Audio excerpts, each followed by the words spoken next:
introduce yourself. My name is Sarah Fanning. I work in New York City Public Schools, specifically at Abraham Lincoln High School. The class that was videotaped today was a living environment class, which is biology in New York State. And the students were in grades 10, 11, and 12. Good. Okay, so we'll start going down the list here. So if you remember, just incorporate the question in your answers. Okay. If you don't. Okay. Okay, so first question is, how does this lesson connect to and build on students' prior skills and knowledge? What was taught before the lesson and what will come after it? This lesson worked to build on what we've been doing previously in class. It was coming toward the end of a unit of evolution where I'll be asking the students ultimately to be able to compare the example that they were looking at today, which is the evolution of antibiotic-resistant bacteria, to another example that we did in the laboratory with the evolution of the different beaks of Darwin's finches. They will be writing an explanatory essay where they're going to compare the evolution of those two different examples. And we've been working all year to build on many of the skills that you saw in today's lesson, which are speaking about a text, reading a text, identifying important evidence from a text. That's been a thread throughout the entire year that we've been working on. Is this text used in this lesson part of a sequence of texts designed to build skills and knowledge? Initially, we began the year. Many of the students in the class are repeating the class. They were not successful their first time for a variety of different reasons. Some of them were new to the country and still struggling with the English language. Other students were lacking motivation or skills. So at the beginning of the year, we were reading texts that were below grade level, building up their confidence, and at the entire time working on their own independence in dealing with a text. I built in many different activities, many different strategies in which students were able to build on those important skills that I was mentioning before, identifying the main idea of a text, identifying the evidence that helps that. Should we start over? Yeah. I'm sorry. That's okay. I guess maybe I should have mentioned back there. Let me go see if anyone else is back there and just let them know. I guess I can surprise them. They'd probably be like, what? All right, go for it.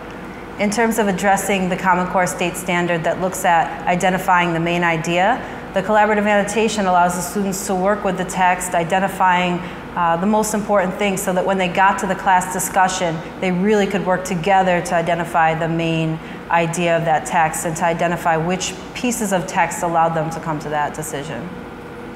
Okay. Which of the core action indicators do you think this lesson best exemplifies? I think that core action 3C in particular, where students were speaking, creating the conditions for students to speak about a text, was really something that really shone in today's lesson, mostly because the students had the opportunity first to do the collaborative annotation, which allowed them to think about what they wanted to say. Going right into the discussion, I don't think I would have had the results that I had after they were able to actually work with that text, ask questions about that text, get definitions about that text, building their own knowledge base, building their own confidence, so when it came to having a discussion, they were ready to do that. Discuss how this lesson illustrates the shifts required by the CCSS.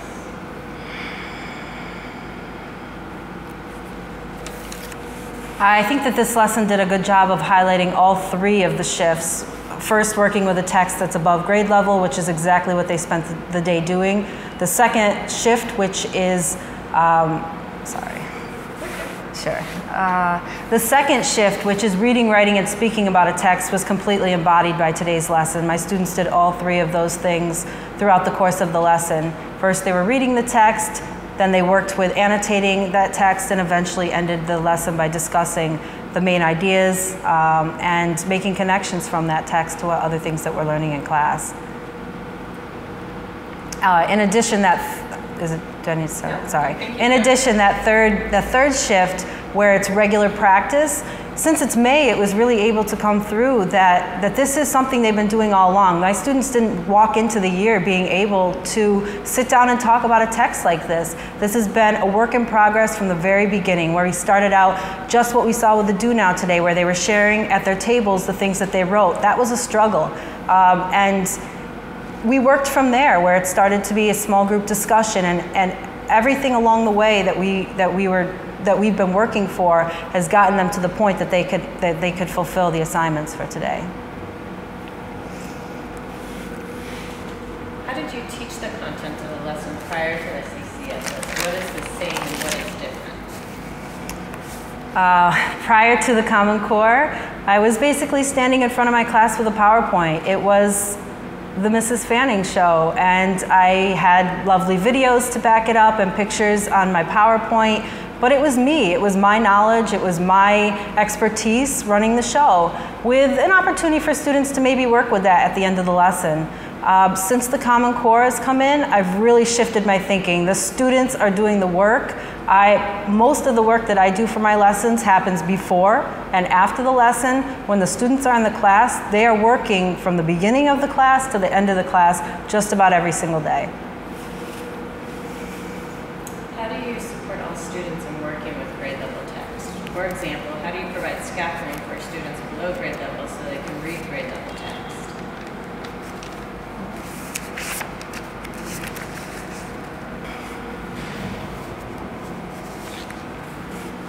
So the primary way that I provide support for my students that are below grade level or who are struggling is with the groupings that I create. I have very, very strategic, thoughtful decisions that go into making the combination of students that will sit together.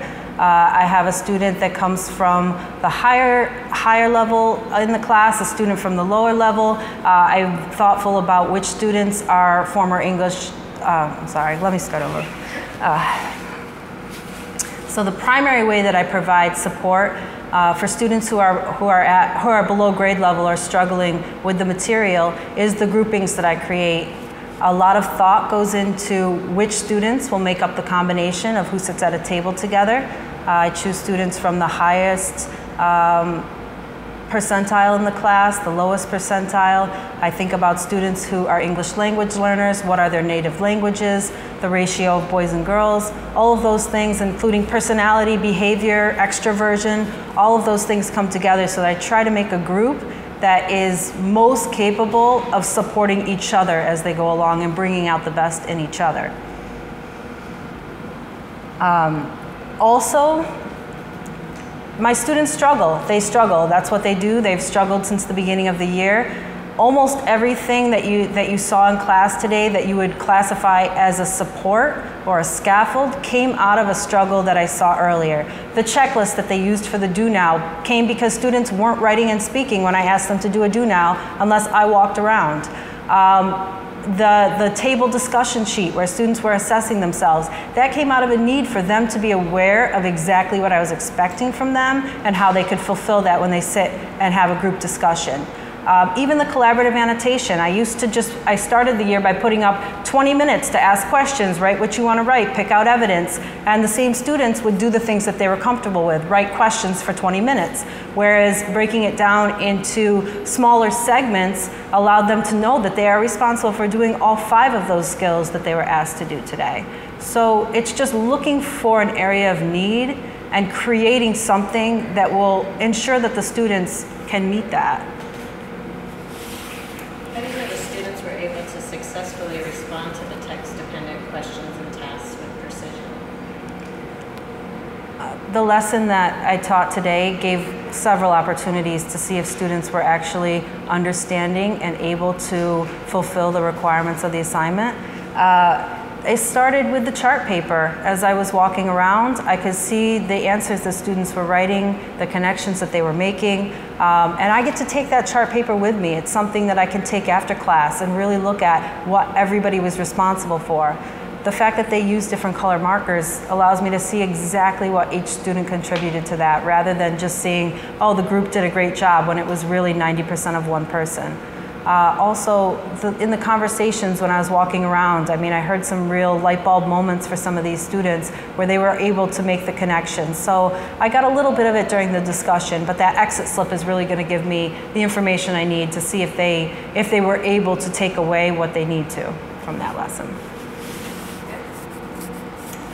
Which behaviors from core action 3 did the students best exemplify?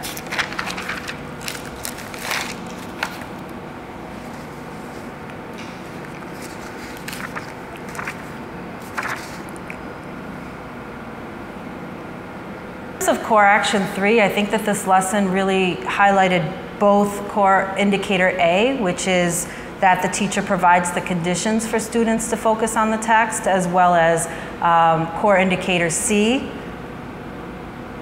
which is when the teacher creates conditions for conversations and discussion about the text to occur. And I think that this lesson, sure. Okay. And which behaviors from core action 3 did the students best exemplify? So I think in this lesson that the two parts of core action 3 that my students really showed was the first one, A, which is the teacher provides the conditions for the students to focus on the text. And I also think that my students did a great job on C, which is the speaking about the text.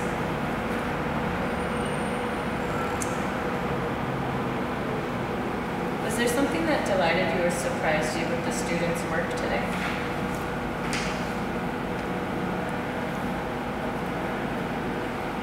I was really surprised to see how engaged they were. The text was really above grade level. It was really, really a complex piece of writing for them on a topic that they're not necessarily well-versed or comfortable with, but they really tried to derive the real meaning behind that text and make the connections. And when I was walking around listening to the conversations that they were having, I saw some real moments where not only were they felt comfortable to share what they were thinking, they also felt comfortable to challenge each other and to correct each other and to help each other make the connections that I don't always get the opportunity to make as one person in front of the room.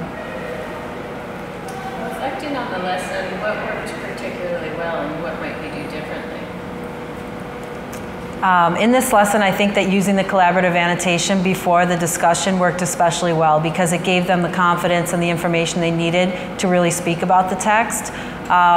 But in terms of improving for next time, of course I would love more time. I also would have liked to have more opportunity for the students to share out some of the things that they were finding, some of the conversations that they had, just because I didn't get to see and hear everybody, and it would have been nice for me to get more of an idea of what was happening in those groups when I wasn't there. So I would always love more time. Last question is, were there any surprises or unexpected student behaviors or reactions?